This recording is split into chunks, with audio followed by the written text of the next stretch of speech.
Good morning. Welcome to today's Bible study. In Job 36, Elihu speaks with confidence, declaring that God is mighty, just, and always acts with a purpose. He believed God uses suffering to correct and refine people. But does Elihu fully grasp God's greater plan? Let's dive in. Elihu's bold declaration.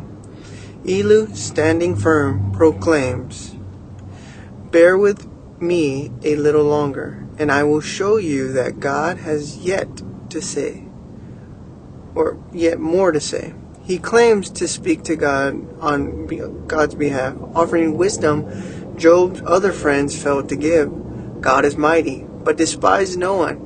He is mighty and firm in a purpose. He does not keep the wicked alive, but gives the afflicted their rights. Think of a judge ruling fairly, symbolizing God's justice.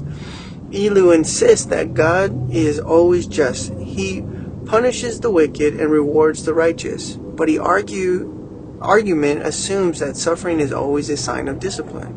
If people are bound in chains, held fast by cords of affliction, he tells them what they have done, and they have sinned arrogantly.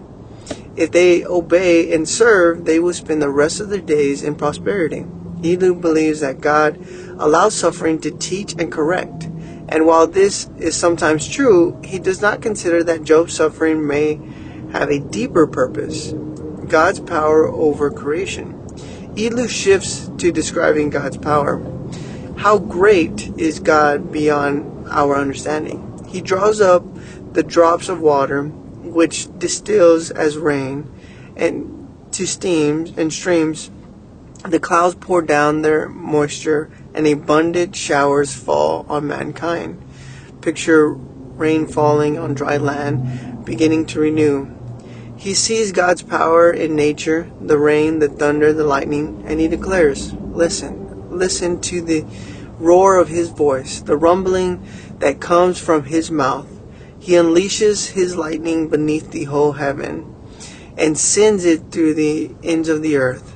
A storm rolling and a lightning flashing, showing God's majesty. Elihu's words paint a vivid picture of God's greatness, but he assumes that Job's suffering must mean that he is being corrected. He fails to see that sometimes suffering is not a punishment, but a preparation.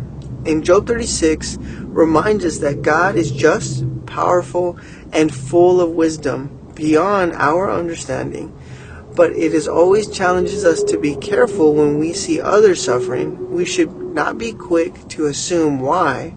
Sometimes suffering is not just about correction, but a transformation. Are you in season of hardship? Instead of assuming God is punishing you, ask, what is he preparing me for? If this message speaks to you, share it with someone who needs encouragement. And we will see you next time as we continue through the book of Job. You have a blessed day.